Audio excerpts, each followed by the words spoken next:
बच्चों next question देखते हैं जल्दी से। क्या दिया गया है, let y equal to f x, y is equal to क्या है, एफ एक्स है, and we are given that y is equal to t square plus t into mod t and x is equal to 2t minus mod t. What? 2t minus mod t. Then find fx and discuss the continuity at x equal to 0. What? Discuss the continuity at x equal to 0. देखिए, when x will get 0, then the value of t will be also 0. Clear? भाई x कब 0 होगा, जब t को 0 put करोगे, ठीक है, और t equal to 0 एक क्रिटिकल पॉइंट है, इफ यू कैन सी। तो कोई बात नहीं, कोई टेंशन की बात नहीं है, देखते हैं अभी। देखो कैसे करेंगे। देखो एक तो तरीका हो गया ऐसे, मैंने सबसे पहले बात की t ग्रेटर देन 0 के लिए। t ग्रेटर देन 0 के लिए y इक्वल टू क्या हो जाएगा, T square plus T square, that means it is 2t square, and x होगा अपना 2t माइनस टी। भाई मॉड जो है वो तो एज इट इज खुलेगा, है ना, 2t minus T that is t। Clear? तो इससे मैं फंक्शन निकालूंगा, अब t को एलिमिनेट करूंगा। ये पैरामीट्रिक इक्वेशन है, as we know very well, coordinate हमने पूरी की पूरी पढ़ी हुई है।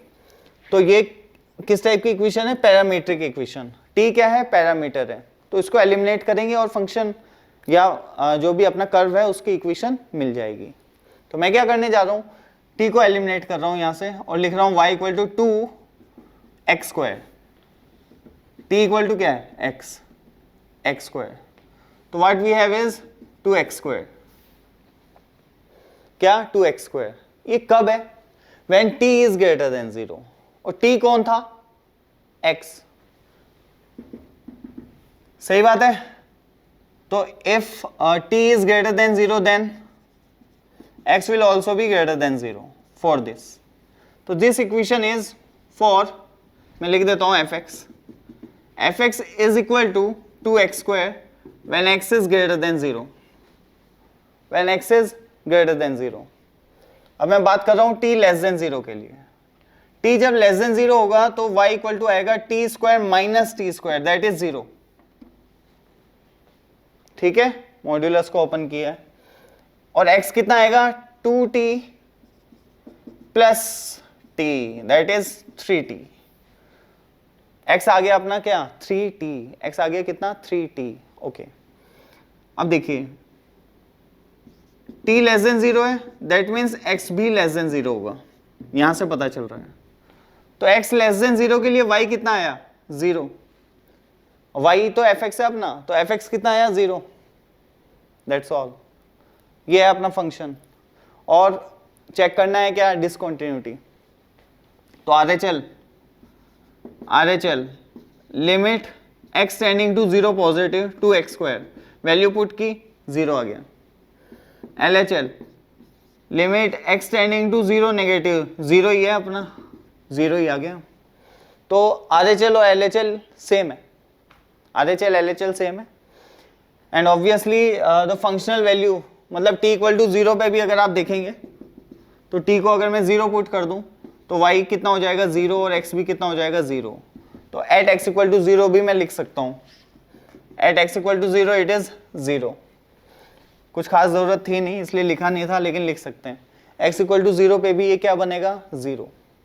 तो ऐसा कुछ फंक्शन होगा, तो functional value that is f0 will also be 0, hence this function is continuous at x equal to 0। ऐसे क्वेश्चन बनाए जाते हैं, बहुत ही इजी है, बस लैंग्वेज ऐसी बना देंगे कि लोग बाग डर जाते हैं कि यार ये क्या आ गया। मैंने तो तुम्हें पहले ही बताया है, जब भी आपको मॉड्यूलस दिखे तो क्या करना है, मल्टीपल डेफिनेशंस में ब्रेक करना है।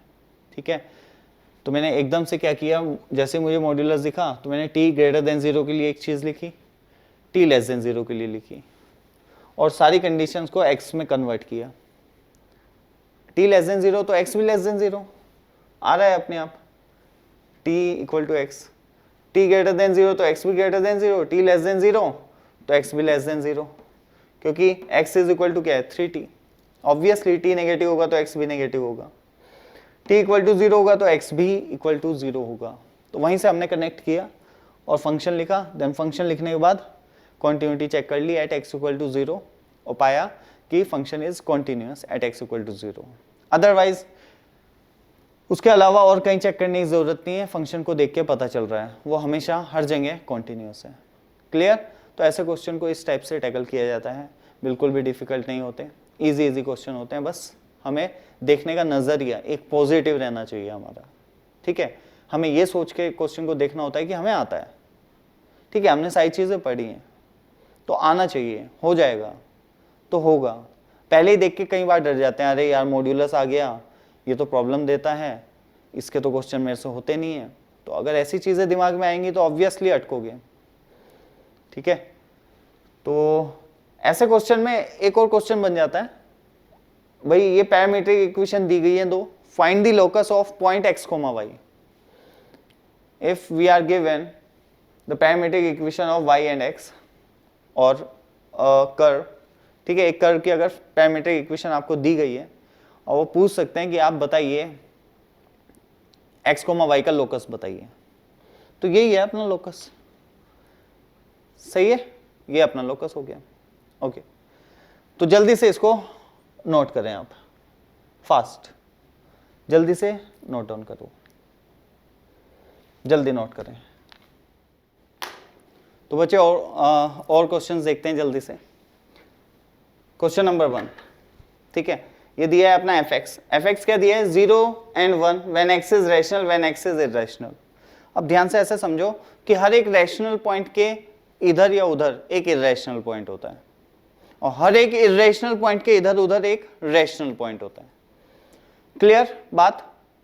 ठीक है, तो हर एक रैशनल के बाद जस्ट इररेशनल नंबर आएगा, हर एक इररेशनल के बाद जस्ट एक रैशनल नंबर आएगा। तो ये फंक्शन जो है ना fx वो कैसा है, अगर आप देखना चाहें ना कि प्लेन में तो ड्रॉ करना एक्चुअल में तो पॉसिबल नहीं है, लेकिन फिर भी मान लो x इक्वल टू 0 पे वैल्यू कितनी है, 0, रैशनल के लिए तो 0 है, लेकिन इसके जस्ट बराबर में एक और पॉइंट होगा, उस पर वैल्यू क्या आएगी, 1, फिर उसके जस्ट बराबर में एक और होगा 0, फिर 1 0 1 0, और ये माइक्रोस्कोपिक लेवल पे होगा, ठीक है। इसमें भी और क्लोज आ जाओ, इतने नजदीक होंगे वो पॉइंट्स, ठीक है। लेकिन हाँ ये पक्का है कि ग्राफ हर एक पॉइंट पे डिसकंटिन्यूअस होगा, क्योंकि हर रैशनल नंबर के बाद एक इररेशनल नंबर आएगा और हर इररेशनल नंबर के बाद एक रैशनल नंबर आएगा। तो रैशनल पे वैल्यू 0 है, इररेशनल पे वैल्यू 1 है, hence the function will be discontinuous at each point of x belongs to r, ठीक है। x बिलोंग्स टू r में जितने भी पॉइंट हैं उन सभी पे ये फंक्शन डिसकंटिन्यूअस है, अलग टाइप का फंक्शन है, ठीक है। तो ये तो अपना क्वेश्चन नंबर 1 हो गया। क्वेश्चन नंबर 2 देख लो जल्दी। If fx is continuous function in 0 to 2, मतलब जो फंक्शन है ना fx वो कॉन्टिन्यूअस है इन 0 से 2 and fx gives rational values for all x 0 to 2, 0 से 2 में हर एक पर रैशनल वैल्यूज देता है। इंटरेस्टिंग है, ये बहुत इंटरेस्टिंग है, ध्यान से समझना, ठीक है। Where f2 is 2 then find f of 1/2। तो देखिए ग्राफिकली हम समझते हैं इसको, 0 से लेके 2 तक बात कर रहा है ये कौन है अपना x इक्वल टू 0, ये कौन है x इक्वल टू 2, ठीक है।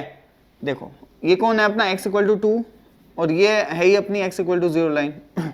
तो फंक्शन 0 से 2 में ही बात हो रही है और कहा गया है कि जो फंक्शन है ना वो कॉन्टिन्यूअस है इन 0 to 2, 0 से 2 में कॉन्टिन्यूअस है and the value of f2 is 2। तो मतलब यहाँ पे ये 2,2, f2 की वैल्यू तो 2 है और कॉन्टिन्यूअस है। तो कॉन्टिन्यूअस मतलब भाई ऐसे चल रहा होगा, कहीं बिना ब्रेक हुए जाएगा यहाँ तक, सही है। अब ऐसा भी हो सकता है ऊपर से आ रहा हो और ऐसा भी हो सकता है सीधा ऐसे ही आ रहा हो कहीं, तो कुछ भी पॉसिबिलिटी हो सकती है अभी तक। लेकिन अब ध्यान से समझने की कोशिश करें, उसने बोला है कि fx gives rational values, only rational values, और कॉन्टिन्यूअस भी है और रैशनल वैल्यूज भी देता है। तो ध्यान से समझने की जरूरत है और ये चीज हमने फंक्शन में भी डिस्कस की हुई है। देखिए यहां तक जाना है इसको 2,2 तक, कहां से चल के जाना चाहिए। मैं कह रहा हूं कि अगर वो पॉइंट, मतलब मान लो यहां से यहां से चल के ऐसे गया ये, तो ध्यान से देखो ये कोई वैल्यू होगी, कुछ भी हो सकती है, 0,1.5 मान लो, ये तो 2,2 है ना, हाइट इसकी 2 है, इसकी कितनी 1.5, तो 1.5 से 2 के बीच में, तो इस फंक्शन की रेंज कैसी होगी अगर मैं पूछूं आपसे, इस फंक्शन की रेंज, यू विल से कि इस फंक्शन की रेंज होगी भाई 1.5 से 2, और क्या 1.5 से 2 में इरेशनल नंबर नहीं आते हैं क्या, 1.5 से 2 में इरेशनल नंबर नहीं आएंगे, आएंगे, ऑब्वियसली आएंगे, सही है ना। तो उसने क्या बोला, F gives rational values only, तो इसका मतलब ऐसा तो नहीं होगा, तो मैं ये कह रहा हूं कि जो आंसर आएगा वो कुछ नहीं, एक कांस्टेंट नंबर ही आएगा, मतलब जो अपना एफ है ना वो 2 ही होगा, कांस्टेंट। अगर कांस्टेंट नहीं हुआ, अगर कहीं नीचे से स्टार्ट हुआ, कितना ही नीचे हो सकता है, ये पॉइंट है 0.19999999998, इतना क्लोज है 2 के, तो इसकी रेंज क्या बोलेंगे आप, अब भी आप बोलेंगे कि अच्छा फंक्शन की रेंज ये ऐसे गया ना 2 तक, तो रेंज हो जाएगी 1.99999998 से 2 तक, तो क्या इन दोनों नंबर्स के बीच में इरेशनल नंबर नहीं होंगे क्या, होंगे, होंगे या नहीं, यस, तो इसका मतलब ये भी नहीं हो सकता क्योंकि कॉन्टिन्यूअस फंक्शन है, ऐसा भी नहीं कि टूट टूट के चला जाए, ऐसा भी नहीं है कि डॉट डॉट आ जाए कि अच्छा एक यहाँ पे आ गया, फिर यहाँ पे आ गई वैल्यू, फिर यहाँ पे आ गई, फिर यहाँ पे, ऐसा थोड़ा ही है, कॉन्टिन्यूअस है, एक बार स्टार्ट होगा ना चलना तो चलता ही जाएगा, इसका मतलब वो सारे पॉइंट्स कवर करेगा जो जहां से स्टार्ट हुआ है और जहां पे खत्म हो रहा है उसके बीच के, एटलीस्ट उसके बीच के, तो सारे ही पॉइंट कवर करेगा ही करेगा, क्लियर। तो सिर्फ और सिर्फ एक ही रास्ता बचता है कि फंक्शन कुछ ऐसे होगा, constant function f x is equal to 2, अगर उसको कॉन्टिन्यूस भी होना है एज वेल एज उसकी जो रेंज हो वो सिर्फ रैशनल वैल्यूज कंटेन करे, तो the only possibility is f x equal to 2, तो f2 कितना है 2, तो f ऑफ 1/2 कितना होगा, वो भी 2 ही होगा, कांस्टेंट है, क्लियर, कांस्टेंट है, तो दैट इज इजी। और इस टाइप के क्वेश्चन को ऐसे ध्यान में रखें, ये लैंग्वेज काफ़ी ज़्यादा यूज़ की जाती है क्वेश्चंस में, कई बार डायरेक्ट कोई एक क्वेश्चन बनाया जाएगा उसमें इस लैंग्वेज को यूज़ कर लेंगे डायरेक्ट, अब यही क्वेश्चन आ जाए ऐसा तो मुश्किल है, लेकिन इस लैंग्वेज को यूज़ किया जा सकता है कि एक एफ एक्स है जो इस इंटरवल में कॉन्टिन्यूस है एंड गिव्स रैशनल वैल्यूज, तो आप ऐसा कर देंगे, या कह दें कि गिव्स इरेशनल वैल्यू, तब भी ऐसा ही होगा क्योंकि हर एक इरेशनल नंबर के बाद एक रैशनल भी आता है, तो ऐसा कुछ होता कि f x gives irrational value and f2 is square root of 2, f2 is square root of 2, then function क्या होता, स्क्वायर रूट ऑफ 2, ऐसे हो जाता, सिंपल, लेकिन ऐसा दिया नहीं था, तो मैं तो तुम्हें बता रहा हूं अगर कुछ स्पेसिफिक कर दिया जाए ना तो ऐसे चीजों को कवर अप किया जाता है, ऐसे फंक्शन को निकाल लेते हैं हम लोग, ओके। तो मेरे ख्याल से ये भी समझ आ गया आपको। अब ये नेक्स्ट क्वेश्चन देखेंगे, उससे पहले अगर कुछ ग्राफ वगैरह बनाने हैं बना ले, अदरवाइज मैं इसको हटाने जा रहा हूँ, ठीक है, ओके।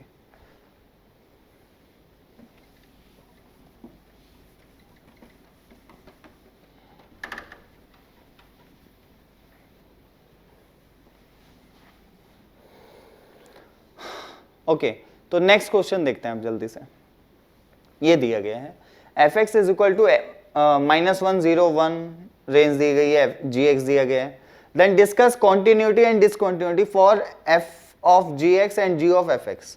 तो एफ ऑफ जी एक्स के बारे में बात कर लेते हैं सबसे पहले, एफ ऑफ जी एक्स, देखिए एफ को क्या लूं ये डिपेंड करता है जी की रेंज पे, f को क्या लेना चाहिए ये डिपेंड करता है g की रेंज पे, g जब नेगेटिव होगा, g का आउटपुट जब नेगेटिव होगा तो f लेंगे हम -1, g का आउटपुट जब पॉजिटिव होगा तो f लेंगे हम 1, और g का आउटपुट जब 0 होगा तो f भी क्या हो जाएगा 0।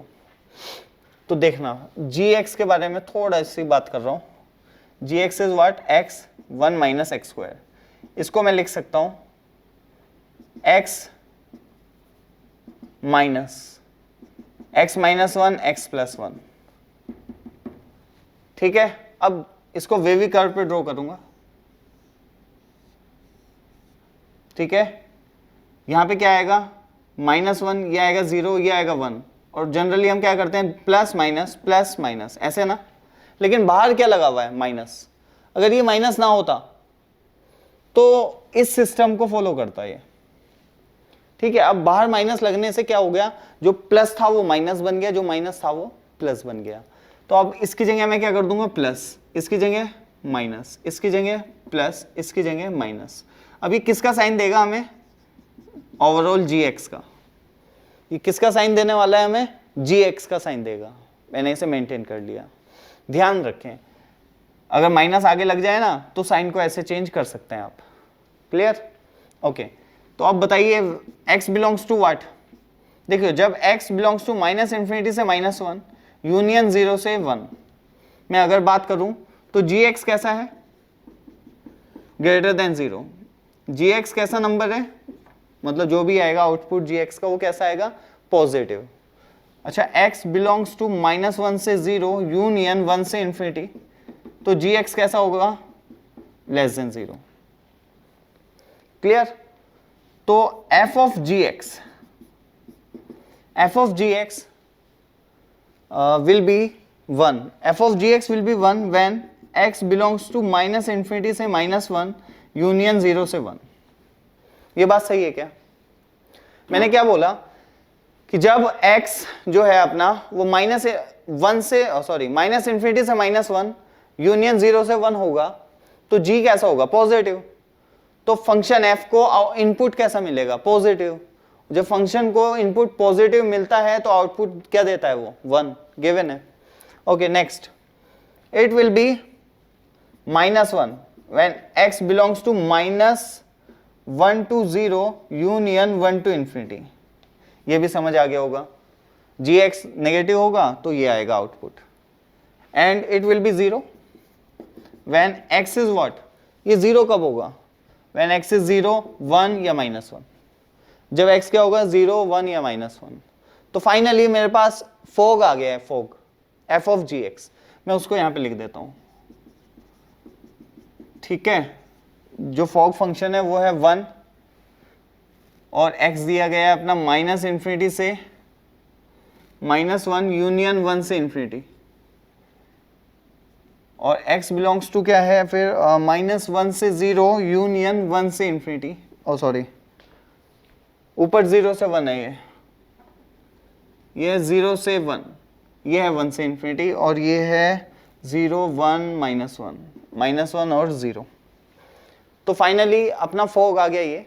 अब पूछा गया है कि इसकी कॉन्टिन्यूटी डिसकॉन्टिन्यूटी डिस्कस करनी है, तो कुछ खास डिफिकल्ट नहीं है, एकदम से हो जाएगा। देखो डेफिनेशन कहाँ पे ब्रेक हो रही है, बस वहाँ पे देखना है।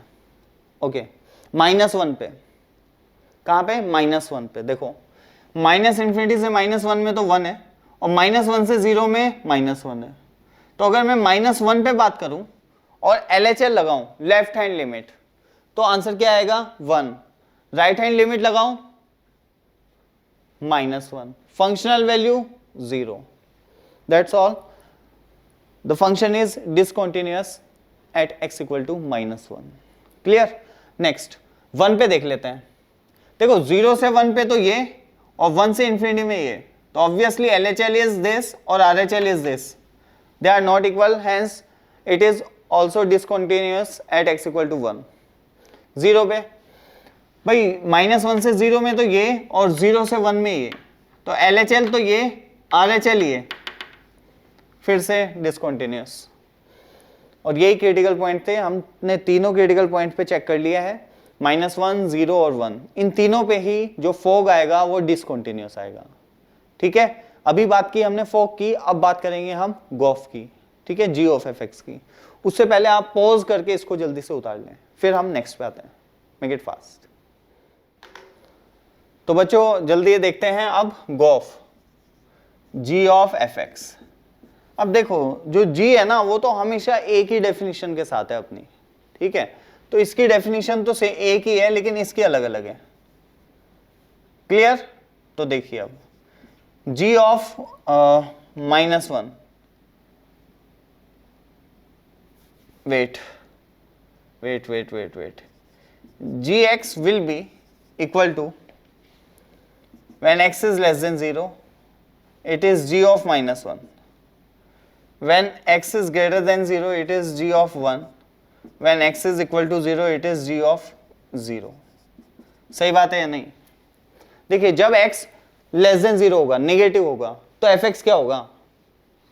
fx क्या होगा? -1, और -1 इनपुट किसे मिलेगा? g को, तो g ऑफ -1 आंसर आएगा, क्योंकि fx जो है वो कांस्टेंट है x लेस देन 0 के लिए, और x ग्रेटर देन 0 के लिए भी कांस्टेंट है। तो क्या कर सकते हैं, यही करेंगे। तो फाइनली g ऑफ -1 क्या आएगा? g के अंदर पुट कर दो -1, तो -1 0 आ गया, g 0 0, g 1 1, सॉरी 0 मतलब। तो देखो ध्यान से, अगर ये तीनों वैल्यू आप निकाल के देखोगे इस फंक्शन की हेल्प से, तो यू विल सी के तीनों ही क्या आ जाएंगे? 0। Hence g0 is, sorry gx है ये, तो gx is what? A constant function and it is equal to 0।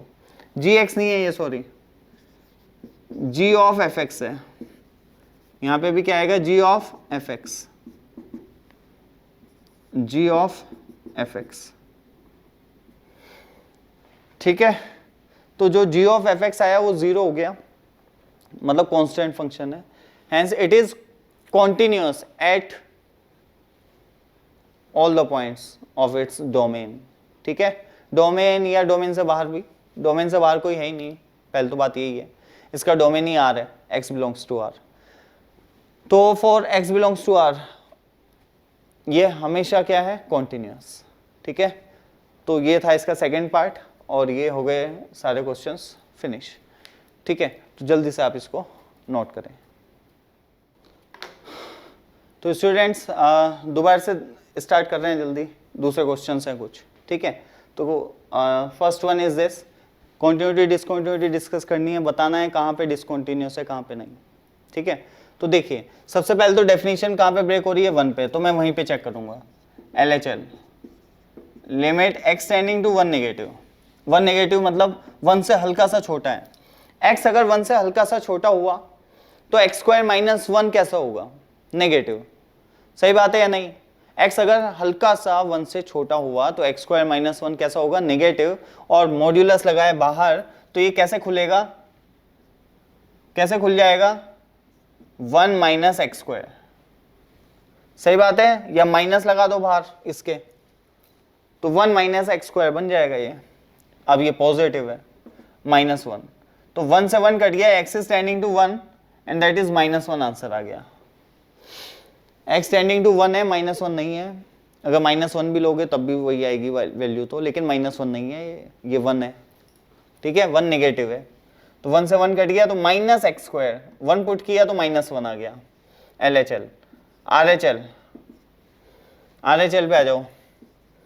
Limit x is tending to 1 positive, जो x है ना वो 1 से हल्का सा बड़ा है। क्या? हल्का सा बड़ा है। तो ठीक है, तो बताइए जब x 1 से हल्का सा बड़ा है तो 2x माइनस 3 का मॉड, मतलब 2x माइनस 3 की बात कर रहा हूं, ये कैसा नंबर होगा? 2x माइनस 3, ये एक नेगेटिव नंबर होगा कि नहीं?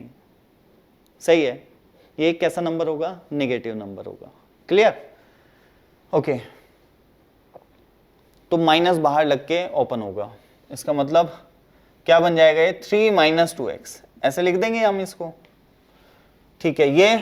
ये भी नेगेटिव, तो माइनस माइनस प्लस कर दो इसे, x माइनस 2, या चलो माइनस ऑफ 2 माइनस एक्स, ऐसे लिख दिया, पलट के लिख दो।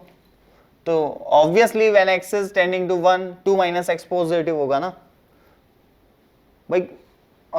ओके, अगर किसी को इसमें दिक्कत है ध्यान से, it will be 1 minus x when x is less than 1, it will be as it is x minus one when x is greater than 1। ऐसा कुछ किया है? अगर किसी को कोई प्रॉब्लम आ रही है इसमें तो limit x tending to 1 positive, बताइए 1 माइनस एक्स 0, ठीक है। 1 माइनस एक्स आया था, x को 1 पुट कर दिया, आंसर इज 0, दैट्स ऑल, ठीक है। ओके, ये आ गया LHL अपना -1, RHL आ गया 0, बात खत्म हो गई। This is discontinuous at x equal to क्या 1। ओके, ये तो हुई 1 के लिए बात। क्या और भी कुछ पॉइंट हैं जिस पे मुझे चेक कर लेना चाहिए? तो यस, कुछ को ऐसा लगेगा कि हाँ और भी कुछ पॉइंट्स हैं, लेकिन मैं कह रहा हूं नहीं है, क्योंकि ध्यान रखें जो मॉड्यूलस फंक्शन होता है ना मॉड x, वो हमेशा कॉन्टिन्यूअस होता है। क्या? वो हमेशा कॉन्टिन्यूअस फंक्शन होता है, ये आप ध्यान रखें। तो इसमें कोई भी टेंशन की बात है नहीं आपके लिए। ये फंक्शन अगर मैं बात करूं, ये कैसा फंक्शन है? ये कॉन्टिन्यूअस है एवरीवेयर, ये भी कॉन्टिन्यूअस है एवरीवेयर। मॉड्यूलस जब अप्लाई किया जाता है ना किसी फंक्शन पे, तो वो कॉन्टिन्यूअस ही होता है। कई बार दिक्कतें आ जाती हैं, बिल्कुल आ जाती हैं, लेकिन वो सिनेरियो कुछ अलग होते हैं। वो सिनेरियो कुछ इस प्रकार के होते हैं कि उस पॉइंट पे फंक्शन ही डिफाइंड नहीं होता, तब जाके मॉड्यूलस फंक्शन पूरे फंक्शन को हटा देता है, ठीक है। वो अलग चीज है, वो कभी बाद में हम डिस्कस करेंगे। अभी फिलहाल के लिए आप ऐसे ही समझें, क्योंकि कुछ के दिमाग में आ रहा होगा modulus of sine x upon x, तो डिसकंटिन्यूअस फंक्शन होता है, ठीक है। लेकिन साइन एक्स अपॉन एक्स जो था ना, वो ऑलरेडी डिसकंटिन्यूअस था एट एक्स इक्वल टू 0 पे। इस वजह से जब मोड लगा तो वो और ज्यादा डिसकंटिन्यूअस हो गया। पहले तो एक होल था, फिर पूरा ही ब्रेक हो गया मोड की वजह से। Modulus of sine x upon x की बात कर रहा हूं मैं, मतलब इस फंक्शन की, ठीक है। तो बिल्कुल इसका ग्राफ एकदम से ब्रेक हो जाएगा, ये मैं मानता हूं। लेकिन साइन एक्स अपॉन एक्स मतलब मॉड्यूलस लगने से पहले भी ये डिसकंटिन्यूअस था, और डिसकंटिन्यूटी किस वजह से थी? कि फंक्शन नॉट डिफाइंड था एट एक्स इक्वल टू 0 पे, इस वजह से ये दिक्कत आई है। अदरवाइज मॉड्यूलस फंक्शन हमेशा कॉन्टिन्यूअस फंक्शन होता है। मॉड्यूलस ऑफ एक्स कैसा होता है? कहीं डिसकंटिन्यूअस होता है क्या? ये कनेक्टेड रहता है हमेशा, सही है। तो बिल्कुल इसमें कोई भी चेक करने की जरूरत नहीं है। कुछ लोग कहेंगे कि अच्छा इसके क्रिटिकल पॉइंट निकालते हैं, क्या आएगा? +-1। ओके, -1 पे भी चेक करना पड़ेगा, फिर तो कर लो चेक, कॉन्टिन्यूअस ही आएगा, देख लेना। तो निकालने की जरूरत नहीं है। मॉड्यूलस फंक्शन हमेशा कैसे होते हैं? कॉन्टिन्यूअस। लेकिन अगला एक चैप्टर आएगा, अभी बोल दे रहा हूं, अगला एक चैप्टर आएगा डिफरेंशिएबिलिटी चेक करना। तो मॉड्यूलस फंक्शन कॉन्टिन्यूटी पे तो कोई भी इफेक्ट नहीं डालते हैं, फंक्शन कॉन्टिन्यूअस था तो कॉन्टिन्यूअस ही रहता है, लेकिन डिफरेंशिएबिलिटी पे इफेक्ट डालते हैं, और वो डिफरेंशिएबल को नॉन डिफरेंशिएबल बना सकते हैं। तो वहां पे उस चैप्टर में जब मॉड्यूलस के जो क्रिटिकल पॉइंट्स होंगे उन पे हमें चेक करना पड़ता है। लेकिन कॉन्टिन्यूटी डिसकंटिन्यूटी के लिए मॉड्यूलस के क्रिटिकल पॉइंट्स पे चेक करने की बिल्कुल भी जरूरत नहीं होती। क्लियर? ओके, तो क्या बात हो रही थी कि क्या मुझे और कहीं भी चेक करने की जरूरत है? बिल्कुल नहीं। एक बंदा है जिसे पता नहीं है इस बात का, तो वो क्या करेगा? x इक्वल टू -1 पे भी चेक करेगा, वो 3/2 पे भी चेक करेगा, वो x इक्वल टू 2 पे भी चेक करेगा, वो हर जगह चेक करेगा, और उसे आंसर सेम ही मिलेगा, और फंक्शन कैसा होगा? कॉन्टिन्यूअस होगा। क्लियर? यहां पे तो हमें इसलिए चेक करना पड़ा x इक्वल टू 1 पे, क्योंकि डेफिनेशन ही अलग अलग थी। ये अलग नेम था, ये अलग नेम था, तो उस पर तो करना पड़ेगा, ठीक है। अदरवाइज वैसे चेक करने की जरूरत नहीं है मॉड्यूलस के क्रिटिकल पॉइंट्स पे कॉन्टिन्यूटी और डिसकंटिन्यूटी। ओके ओके, क्योंकि वो कॉन्टिन्यूअस फंक्शन होते हैं। तो अभी हम नेक्स्ट पे आएंगे, उससे पहले अगर ये उतारना चाहो तो आप उतार सकते हो, ठीक है। ओके।